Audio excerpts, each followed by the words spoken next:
전인가요? 캔자스주에 사는 70세 남성 로렌스 존 리플이라는 분이 아내와 사느니 차라리 감옥에 가는 것이 낫다라고 하면서 일부러 은행을 털고 붙잡힌 일이 있었습니다. 경찰 기록에 따르면 그는 그 당시 최근 아내와 자주 다퉜다고 해요.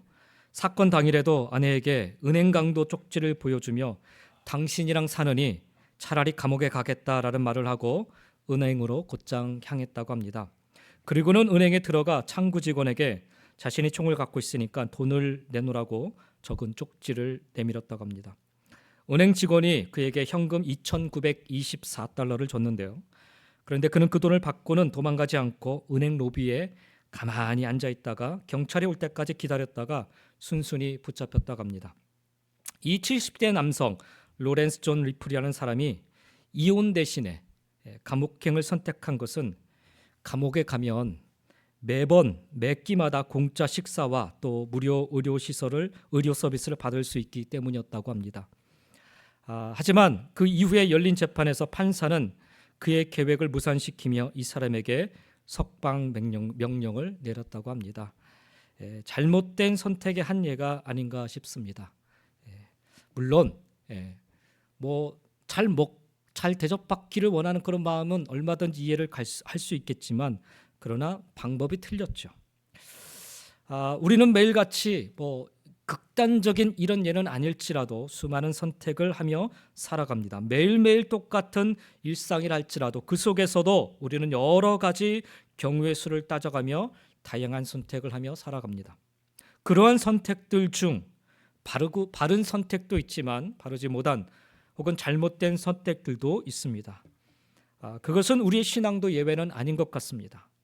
어떻게 하면 우리가 참으로 바른 선택을 할 수 있을까? 어떠한 기준으로 하는 선택이 매 순간 바른 선택을 하며 살아갈 수 있는 것일까? 어느 때부터인가 우리의 선택의 기준이 얼마나 우리의 생활을 편하게 하는가 혹은 얼마나 우리에게 유익한가에 의해 판가름 나고 있음을 보게 됩니다. 집을 살 때도 그렇고요. 나중에 집의 값어치를 생각하면서 더 나은 환경과 위치를 찾게 됩니다. 자녀들을 생각해서 좀 더 나은 학군을 생각하며 집을 구하기도 합니다. 심지어 교회를 선택할 때도 이런 기준이 먼저 머릿속에 떠오르게 되기도 합니다. 교회를 다니면 우리 아이들에게 어떤 혜택이 있을런지, 내가 하고 있는 이 사업이나 비즈니스에는 어떤 영향을 미치게 될런지, 나의 품격과 나의 환경에 그나마 좀 어울리는 교회가 될는지 이런 것들을 생각하게 된다라는 것입니다. 보다 나은 삶을 추구하는 오늘날의 현대인의 그런 문화 패턴을 생각해 보면 어떻게 보면 이게 바람직한 모습이라 다들 수긍하게 되는지 모르겠습니다. 그러나 이 편한 선택이 과연 우리의 영적인 삶 속에서도 같은 기준으로 제시될 수 있는지 한번 우리가 진지하게 따져 보아야 할 것입니다.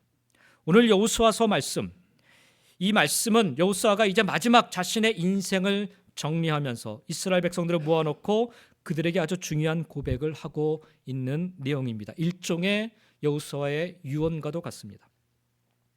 24장 15절에 보면 오직 나와 내 집은 여호와를 섬기겠노라 라는 이 고백을 자기뿐만 아니라 자기 가정뿐만 아니라 온 백성들 앞에 선포하고 있는 것입니다. 그러면서 이스라엘 백성들에게 묻습니다. 나는 여호와를 섬기겠는데 나와 내 집은 여호와만을 섬길 것인데 너희는 어떻게 할 것인가? 너희 섬길 자를 오늘날 택하라라는 것입니다. 여호수아의 선택에 대한 고백과 함께 이스라엘 백성들의 또한 선택을 요구하는 이 말씀 속에서 오늘 우리의 선택의 순간을 그리고 그 과정을 돌아보고 한번 점검해 볼 수 있었으면 합니다. 그리고 이왕이면 올 한 해 우리가 많은 선택들을 해야 될 것인데 나의 유익만을 추구하는 그런 편하고 좋은 선택이 편한 선택이 아니라 하나님께 인정받고 또 하나님이 함께 하시는 하나님을 선택하는 그런 바른 선택이 될 수 있기를 주의 이름으로 먼저 간절히 축원드립니다. 첫 번째로 우리가 우리 삶의 선택의 순간에서 먼저 해야 할 일들이 있습니다. 그것은 현재의 상황과 내 삶의 위치를 먼저 분명히 인식하는 일입니다. 이스라엘 백성들은 가나안 땅을 정복하고 난 뒤에 빠르게 안정을 찾아가고 있었습니다. 모든 일들이 다 순조로워 보였습니다. 새로운 땅과 또 환경에 다들 잘 적응해 가고 있는 것처럼 보였습니다. 그런데 어느 날 여호수아가 이스라엘 장로들을 비롯하여서 백성들을 세겜으로 불러 모으게 됩니다. 24장, 우리가 오늘 14절부터 읽었는데 1절 말씀을 보면, 24장 1절 말씀을 보면 여호수아가 이스라엘 모든 지파를 세겜에 모으고 이스라엘 장로들과 그들의 수령들과 재판장들과 관리들을 부르매 그들이 하나님 앞에 나와 선지라라고 말씀합니다. 왜 하필 세겜이었을까요? 우리가 지난 시간에도 좀 살펴보았지만, 여호수아서 말씀을 보면서 살펴보았지만, 가나안 땅에 들어온 뒤로 이스라엘 백성들이 중요하게 여기던 지명은 길갈이었습니다. 길갈은 요단강을 건너자마자 하나님께서 기념비를 세우게 하신 장소였습니다. 너희들의 힘으로 건넌 것이 아니라 나의 힘으로, 나의 능력으로 내가 길을 열었기에 여기 이 가나안 땅을 건너, 이 가나안 땅, 요단강을 건너 가나안 땅에 들어왔다라는 것을 알게 하기 위해서 기념하라, 길갈에 기념비를 세우게 하셨습니다. 그래서 이스라엘 백성들은 가나안 땅 정복을 하면서 그 내내 이 길갈로 다시 돌아와 힘을 얻고 하나님을 예배하며 다시금 힘을 내어 정복의 사명을 감당했습니다. 일종의 영적인 중심지와도 같았던 것입니다. 아무리 멀리 갔어도 다시금 길갈로 돌아왔지요. 또 하나, 길갈은 그렇게 이스라엘 백성들의 영적인 중심지와도 같았습니다. 또 하나, 가나안 땅에 들어온 뒤에 이스라엘 백성들이 중요하게 여기던 지명 하나가 더 있습니다. 그것은 바로 실로라는 곳입니다. 이스라엘 백성들이 가나안 땅 정복을 다 마친 후에 그들은 지리상 가나안 땅의 중앙 정도에 해당되는 실로에 회막을 세웁니다. 모두가 다 모일 수 있는 그런 지리적인 그런 위치를 찾아서 그곳에 하나님의 성막을 놓고 회막을 세웁니다. 그리고 그 시내 산에서부터 가져왔던 하나님의 법궤를 그곳에 안치하고 그곳에서 하나님을 예배하기 시작합니다. 뿐만 아니라 여호수아는 백성들을 그곳 실로에 모으고 여기 실로에서 땅을 분배하는 등 어떻게 보면 실질적인 임시 수도와 같은 역할을 바로 여기 실로에서 하였던 것입니다. 그렇다면 이제 마지막 죽음을 앞두고 이스라엘 백성들을 불러 모아 중요한 이야기를 해야 하는 여호수아의 입장에서 보면 왜 길갈이 아니었을까? 왜 실로가 아니었을까? 왜 그 길갈이나 실로가 아닌 또 다른 장소인 이곳 세겜에서 이와 같이 중요한 유언과도 같은 이야기를 하고 있는 것일까요? 세겜이라는 지명이 성경에서 제일 먼저 등장하는 곳은 창세기입니다. 창세기 12장 6절부터 7절 말씀에 보면 하나님께서 아브라함에게 주신 약속의 말씀인데, 아브라함이 그 땅을 지나 세겜 땅 모래 상수리 나무에 이르니 그때 가나안 사람들이 그 땅에 거주하더라. 여호와께서 아브라함에게 나타나 이르시되 내가 이 땅을, 다시 말하면 세겜 땅입니다, 이 땅을 네 자손에게 주리라 하신지라. 자기에게 나타나신 여호와께 그가 그곳에서 제단을 쌓고라고 말씀하고 있습니다. 세겜은 아브라함이 이 가나안 땅에 들어와 정착을 했던 곳입니다.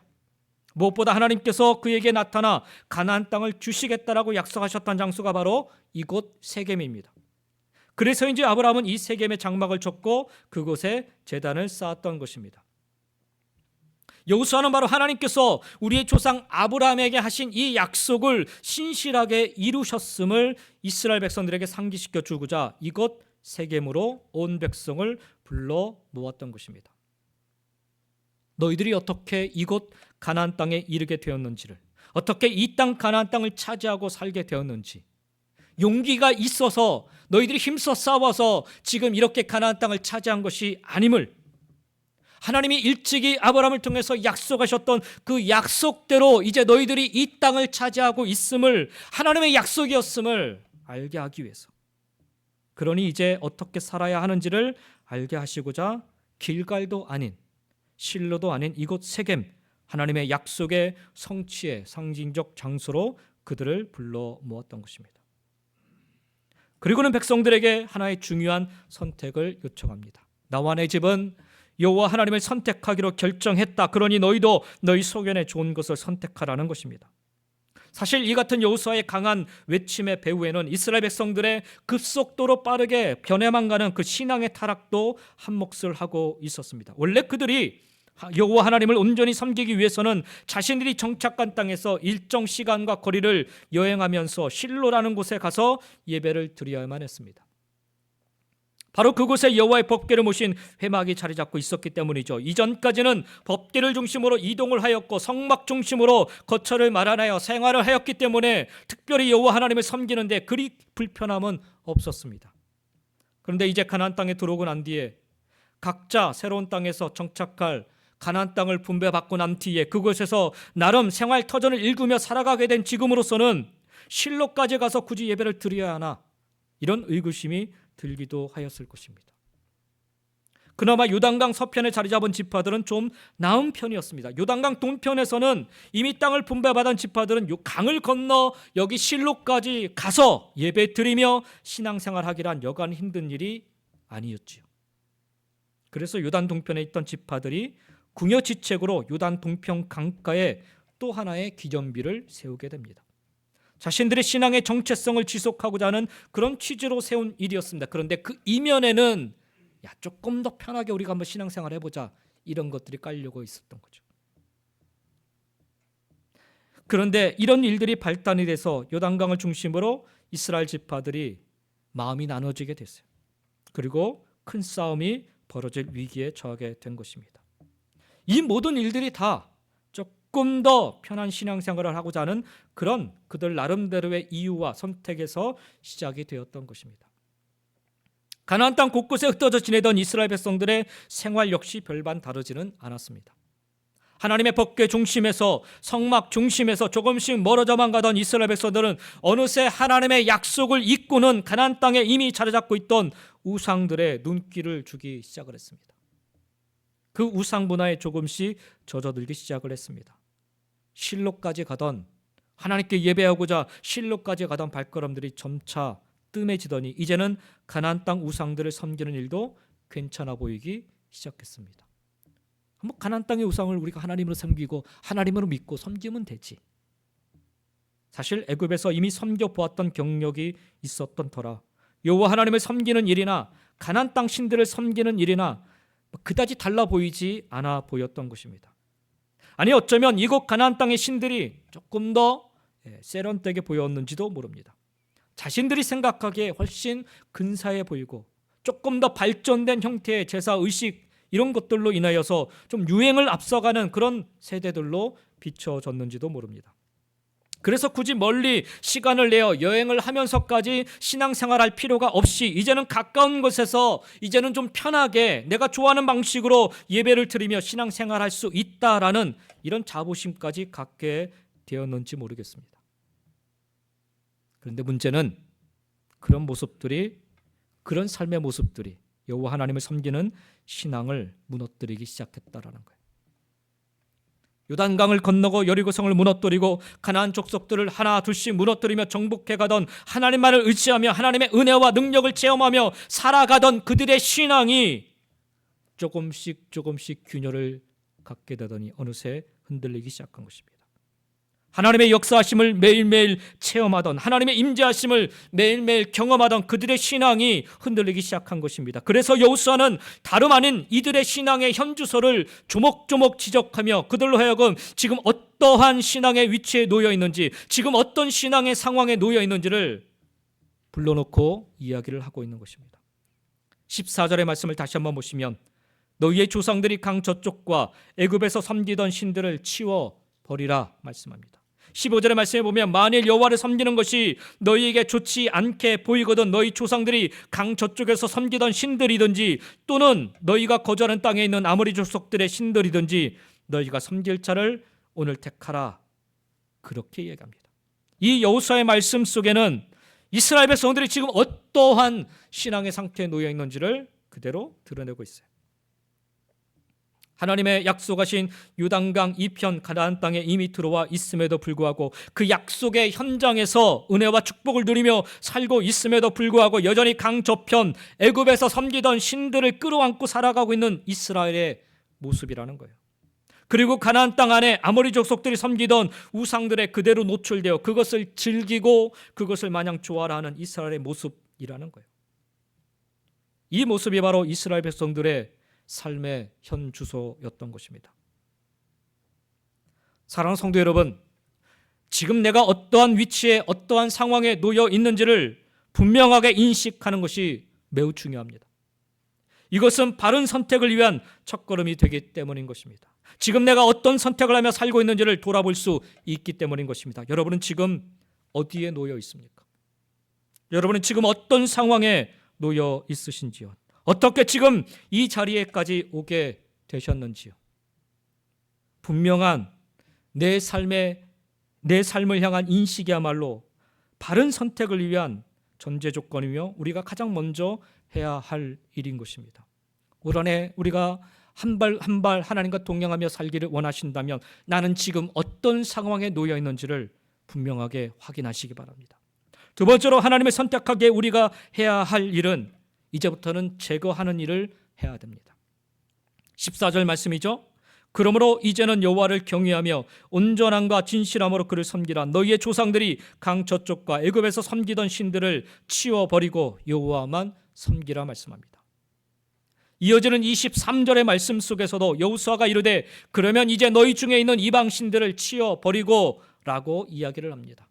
여기 치워버리다 라는 단어 속에는 떠나다, 없애다, 그만두다 라는 뜻이 담겨져 있습니다. 지금까지의 잘못된 행동을 멈추고 그곳에서 떠나가는 것을 말하고 있는 것입니다. 그 잘못된 것들을 없애버리는 것입니다. 제거해버리는 거예요. 치워버리는 겁니다. 여기 가나안 땅에 들어와 정착한 이스라엘 백성들, 정확히 따지면 출애굽 2세들입니다. 한마디로 얘기하면 애굽의 문화를 전혀 경험해 보지 못한 그런 2세들이라는 얘기예요. 그런데 오늘 말씀에 보면 그들 속에 여전히 자신들의 부모들이 보아왔고 즐겨 했으며 또 섬기기까지 했던 애굽의 이방신들의 그 문화와 관습이 여전히 남아 있다라는 사실, 놀라움이 아닐 수가 없습니다.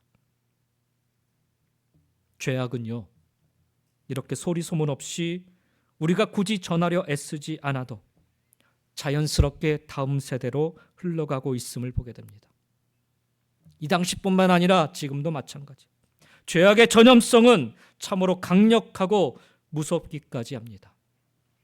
우리가 자녀들을 다 키워보시면서 아시겠지만 가르치지 않았지만 어느새 부모들의 그 잘못된 모습들을 다 기억하고 그대로 행하는 모습들을 보게 됩니다. 잘한 모습도 하지요. 그러나 잘 못하고 있는 모습들도 우리 자녀들이 그대로 한다라는 거예요.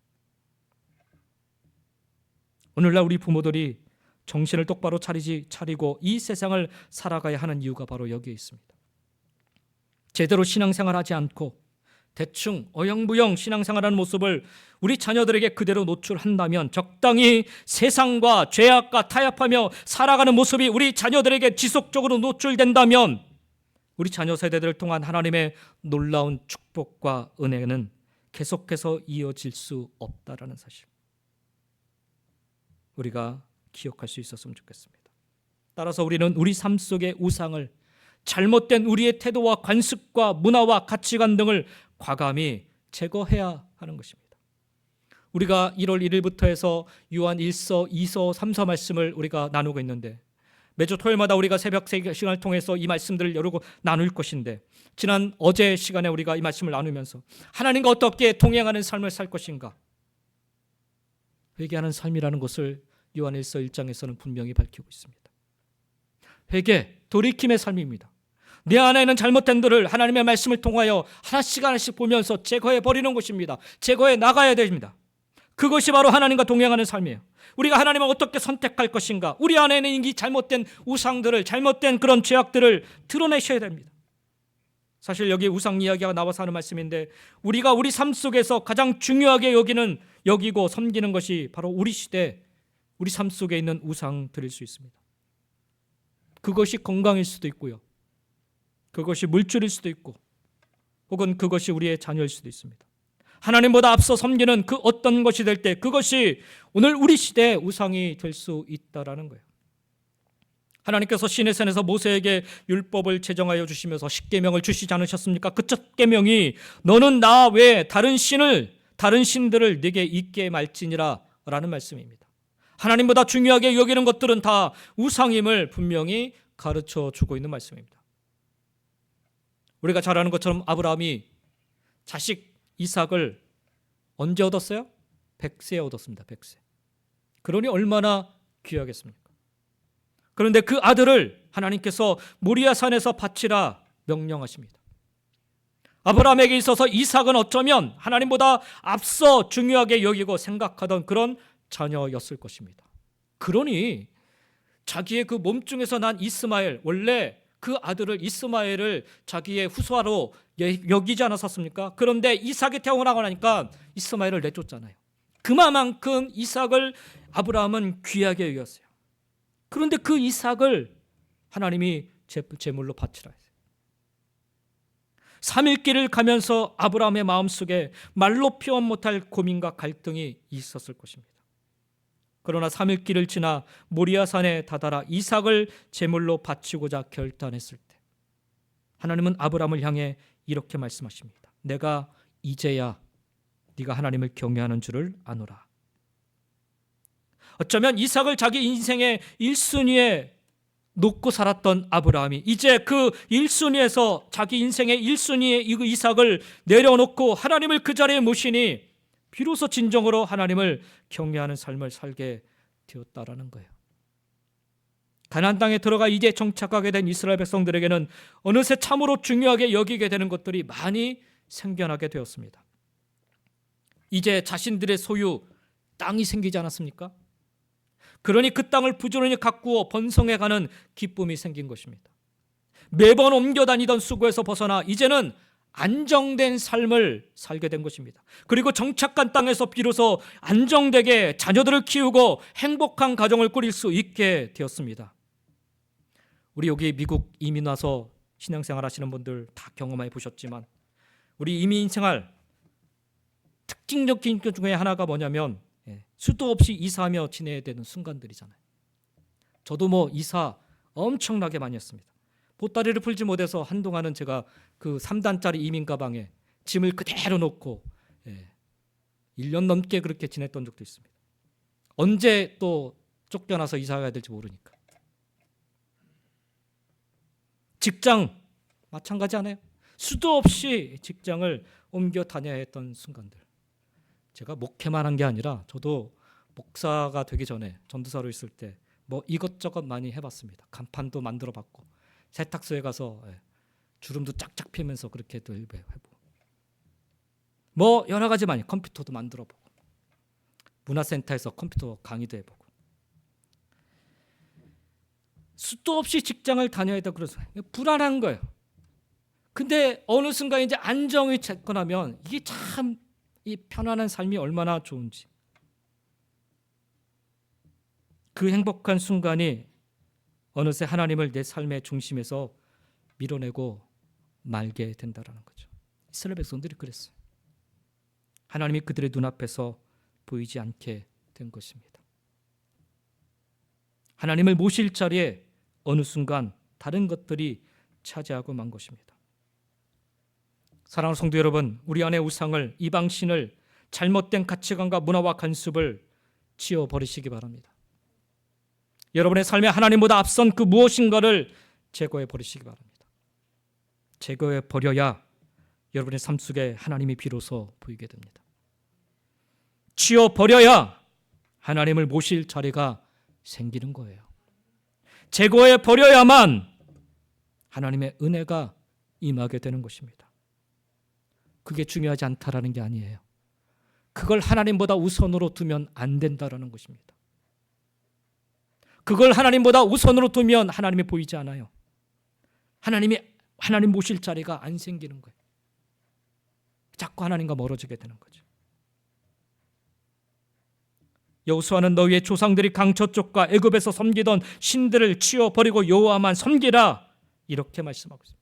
이 여호수아의 입술을 통해 주신 말씀이 오늘 우리에게 주시는 하나님의 분명한 음성임을 믿으시며 여러분의 삶 속에 하나님을 향한 바른 선택 치워버리시고 하나님을 바르게 선택하는 그런 삶을 살아가시기를 예수님의 이름으로 간절히 축원드립니다. 끝으로 세 번째로 하나님의 선택하기에 우리가 해야 될 일은 우리의 마음을 여호와께로 향하는 일입니다. 23절 말씀을 한번 다시 보시겠습니다. 24장 23절 말씀입니다. 여호수아가 이르되 그러면 이제 너희 중에 있는 이방 신들을 치워버리고 너희의 마음을 이스라엘의 하나님 여호와께로 향하라 하니 말씀합니다. 우리 눈의 지향점은 내 자신의 나아갈 바를 정하게 만듭니다. 우리 눈이 바라보고 있는 곳으로, 우리 눈이 지향하는 곳으로 우리는 앞으로 나아간다라는 말인 것입니다. 여기를 쳐다보고 있는데 이렇게 가지는 못합니다. 혹시 간다 할지라도 삐뚤삐뚤 그러다 결국에는 이쪽 방향으로 가게 되죠. 내가 지금 무엇을 바라보고 있느냐? 그곳을 향해 내가 지금 나아간다라는 거예요. 여호수아는 지금 자신의 생을 마감하면서 이스라엘 백성들에게 앞으로 어떻게 살아야 하는지에 대한 우리 인생의 방향성을 이야기하고 있는 것입니다. 우리의 눈이, 우리의 마음이 여전히 애굽의 신들을 향하고 있고 세상의 풍요로움과 세상의 물질에 가 있으면서 하나님이 원하시는 삶, 하나님이 기뻐하시는 삶을 산다, 이렇게 이야기할 수는 없다라는 것입니다. 세상을 향한 시선은, 그리고 그 마음은 세상을 향하여 우리의 발걸음을 옮겨가도록 이끕니다. 창세기 말씀을 보면 아브라함과 그의 조카 롯이 헤어지는 순간을 맞이하게 되죠. 보면 그 롯은 그의 시선을 하나님이 아닌 풍요로운 땅에 두고 움직여 나가게 됩니다. 그래서 그와 그의 온 가족은 소돔과 고모라 땅으로 나아갔습니다. 동성애와 같은 온갖 죄악이 넘쳐나던 땅이었지만 그의 눈에는 그 땅의 풍요로움만이 제일 먼저 들어왔던 것입니다. 그리고 그 결과는 그 땅과 그 땅에서 멸망이라는 비참한 최후를 맞이하게 됩니다. 자신의 재산과 가족도 잃어버리고 맙니다. 반면에 그 당시 아브라함은 하나님께 시선을 둠으로 인하여서, 하나님께 그의 마음을 들임으로 인하여서 온 세상의 축복의 통로가 되었습니다. 그가 머물렀던 땅은 풍요로운 땅이 아니었어요. 그가 가고 그가 정착했던 땅은 결코 풍요로운 땅이 아니었습니다. 그럼에도 불구하고 하나님은 그에게 복을 주셔서 많은 사람들로 하여금 하나님의 함께 하심을 알게 하시고 100배나 더 되는 그런 축복을 그는 경험하면서 살게 되었습니다. 선택의 중요한 순간에 여러분의 시선은, 여러분의 마음은 어디를 향하고 있는가? 우리 인생에서 이 방향성이 중요함을 기억할 수 있기를 원합니다. 세상의 풍요로움에 여러분의 시선을, 그리고 마음을 빼앗기지 않았으면 좋겠습니다. 우리의 시선을 하나님께로 향하는 것이 중요합니다. 그게 먼저 이어야 합니다. 우리의 마음을 하나님께로 향하기를 결단하시기를 주의 이름으로 간절히 축원드립니다. 그 다음이 하나님이 채워주시는, 인도하시는 길로 나아가는 것입니다. 끝으로 우리가 우리의 삶의 선택의 순간에서 끝까지 놓치지 말고 해야 할 일은 하나님을 섬기는 일입니다. 섬기는 일. 그것이 우리가 하나님을 선택하는 가장 중요한 이유인 것입니다. 오늘 본문 14절과 15절의 말씀을 다시 한번 읽겠습니다. 우리 같이 한번 읽겠습니다. 올 한 해 우리에게 주시는 말씀이기도 합니다. 14절 15절 말씀 같이 읽겠습니다. 그러므로 이제는 여호와를 경외하며 온전함과 진실함으로 그를 섬기라. 너희의 조상들이 강 저쪽과 애굽에서 섬기던 신들을 치워버리고 여호와만 섬기라. 만일 여호와를 섬기는 것이 너희에게 좋지 않게 보이거든 너희 조상들이 강 저쪽에서 섬기던 신들이든지 또는 너희가 거주하던 땅에 있는 아모리 족속의 신들이든지 너희가 섬길 자를 오늘 택하라. 오직 나와 내 집은 여호와를 섬기겠노라 하니 아멘. 우리가 우리 삶 속에 우상을 제거하여 버리는 일도, 그리고 우리의 시선과 우리의 마음을 하나님께로 향하는 일도 다 하나님을 온전히 섬기기 위해서입니다. 오늘 보면 여호수아서 24장 14절 15절에 이 섬기다라는 단어가 반복적으로 등장을 하고 있습니다. 14절에는 3번, 15절에는 무려 4번이나 등장을 합니다. 뿐만 아니라 16절, 18절, 19절, 21절, 24절에서도 계속해서 이 섬긴다라는 단어가 등장을 합니다. 섬긴다는 단어 히브리어로는 아바드입니다. 아바드. 이 단어는 주로 하나님을 예배할 때 혹은 하나님을 경배할 때 사용하는 단어입니다. 그러므로 우상을 치워버리고 하나님께 우리의 시선과 마음을 향하는 이유는 바로 하나님을 예배하고 하나님을 경배하기 위해서라는 것입니다. 근데 여러분, 이 아바드라는 단어 안에는 또 다른 독특한 의미의 뜻이 담겨져 있습니다. 그것은 일하다, 경작하다 혹은 땅을 확보하다라는 그런 의미입니다. 그래서 우리 한글 성경은 이 아바드라는 단어를 하나님을 예배한다라고 그렇게 표현하지 않고, 하나님을 경배한다라고 표현하지 않고 하나님을 섬긴다라고 번역을 하고 있는 것입니다. 여호수아의 이 섬긴다라는 표현은 한마디로 나와 내 집은 여호와를 위해 마지막까지 일하겠노라, 마지막까지 경작하겠노라, 마지막까지 그 땅을 정복해 나가겠노라라는 여호수아의 결의에 찬 다짐과도 같습니다. 이것은 하나님을 예배하는 삶은 단순히 말로만이 아니라 우리 일상의 삶으로 하나님을 섬기는 것임을 가르쳐 주고 있는 것입니다. 하나님을 선택하는 삶은 주일에 예배당에 모여 예배 드림으로 끝나지 않습니다. 저들이 회방 앞에 나와 제사를 드리며 하나님의 이름을 부르며 하나님께 엎드리는 행위로 끝나지는 것이 아니라는 얘기입니다. 하나님을 선택하는 삶은 저들의 일상의 삶 속에서 부지런히 그 하나님의 말씀을 붙잡고 부딪혀 살아가는 그 삶을 통해 포기하지 않고 여호와를 위해, 하나님을 위해 마지막까지 일하는 것입니다. 마지막까지 경작하겠노라, 그 땅을 정복해 나가겠노라라는 결단과 순종을 통해 하나님을 섬기는 삶으로 이루어지는 것입니다. 그러면 왜 하나님을 섬기는 삶을 선택해야 하는 것인가? 그들이 여호와 하나님만을 섬겨야 하는 이유는 분명했습니다. 조상들과 함께 항상 함께 하셨던 하나님 여호와께서 친히 자신들과 자신의 조상들을 인도해 압제와 속박의 땅 애굽에서 올라오게 하시고, 출애굽 사건과 광야 생활과 그리고 가나안 정복 등의 사건들을 겪는 동안에 자신들 앞에서 수많은 기적들을 행하셨기 때문입니다.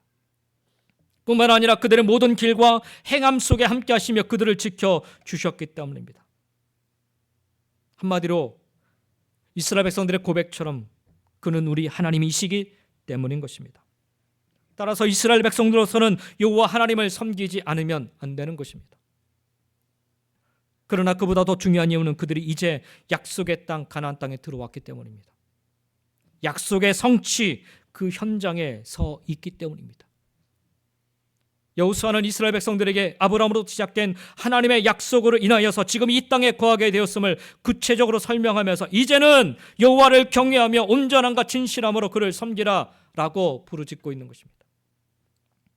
약속의 땅에서 하나님이 허락하신 축복을 누리며 살아가기 위해서는 하나님의 성실과 진실함으로 섬기는 삶이 요구되는 것입니다. 사랑하는 성도 여러분, 우리 인생의 최고의 선택은 바로 하나님을 섬기는 삶인 줄 믿습니다. 굳이 말이 필요 없는 여호수아의 삶이 그것을 증명해 주고 있습니다. 출애굽의 현장에서부터 광야의 그 과정을 거쳐 가나안 정복과 약속의 성취의 그 모든 과정을 몸소 앞장서 걸어갔던 여호수아는 이제 자신의 모든 생애를 통틀어 가장 복된 선택의 삶에 대해 마지막 숨을 거두기 직전 사랑하는 백성들에게 힘주어 외치고 있는 것입니다. 너희가 섬길 자를 오늘 택하라. 나는 오직 나와 내 집은 여호와만을 섬기겠노라 라고 외칩니다. 일평생 수없이 많은 일들을 겪어왔던 여호수아였습니다. 나이를 먹을 만큼 먹은 그가, 인생을 살아볼 만큼 살아본 그가 자신의 생을 돌아보며 가장 확실한 것 하나를 백성들에게 이야기하고 있는 것입니다. 그것은 오직 여호와 하나님만이 우리가 섬길 뿐이다라는 거예요. 왜냐하면 여호와 하나님은 결코 우리를 실망시키시는 분이 아니시기 때문입니다. 왜냐하면 여호와 하나님은 우리에게 필요한 것을 늘 채우시고 공급해 주시는 분이시기 때문입니다. 그리고 왜냐하면 우리의 소원을 들으시고 응답하시는 하나님이시기 때문입니다. 이 신실하신 하나님은 끝까지 약속을 지키시는 분이시기 때문입니다. 그래서 여호수아는 그 약속의 땅, 약속의 증거가 되는 세겜에 서서 자신의 남은 생에 오직 여호와 하나님만을 경외하고 하나님만을 예배하며 하나님만을 섬기겠다라고 고백하고 다짐하는 것입니다. 사랑하는 성도 여러분, 지금 이스라엘 백성들에게는요, 편한 선택이 중요한 것이 아니라 바른 선택이 필요한 순간이었습니다. 이 바른 선택으로만이, 하나님의 선택하는 이 바른 선택으로만이 진정으로 가나안 땅의 축복을 감당하며 살아갈 수 있기 때문인 것입니다. 그래서 누구보다도 하나님의 살아계심을, 그리고 함께하심을, 역사하심을 피부로 느끼고 경험하며 살아왔던 여호수아는 이스라엘 백성들 앞에서 목이 터져라 강하게 외치고 있는 것입니다. 너희가 섬길 자를 오늘 택하라. 오직 나와 내 집은 여호와만을 섬기겠노라. 그 당시 이스라엘 백성들처럼 오늘 우리는 어쩌면 편한 선택의 유혹 속에 살아가고 있는지 모르겠습니다. 그러나 편한 것이 곧 바른 것이 아님을 우리 모두 함께 기억할 수 있었으면 좋겠습니다. 여호수아는 끝까지 바른 선택, 하나님을 선택하며 살아갔습니다. 오늘 우리도 여호수아와 같이 올 한 해, 아니 우리 남은 인생 끝까지 하나님 놓치지 않고 선택하며 살아갈 수 있기를 주의 이름으로 간절히 축원드립니다. 그러기 위해서는 우리 삶 속의 우상들을 제거해 버리셔야 됩니다. 하나님보다 앞서는 것들을 다 내려놓으시기 바랍니다. 그리고 우리의 시선과 우리의 마음을 오직 여호와 하나님께로만 향하시기 바랍니다. 그리고 그분만을 온전히 경배하고 섬기는 삶을 살아가심으로 이미 허락된 약속된 그 가나안 땅의 축복을 우리도 진정으로 누리며 살아갈 수 있기를 예수님의 이름으로 기도드립니다.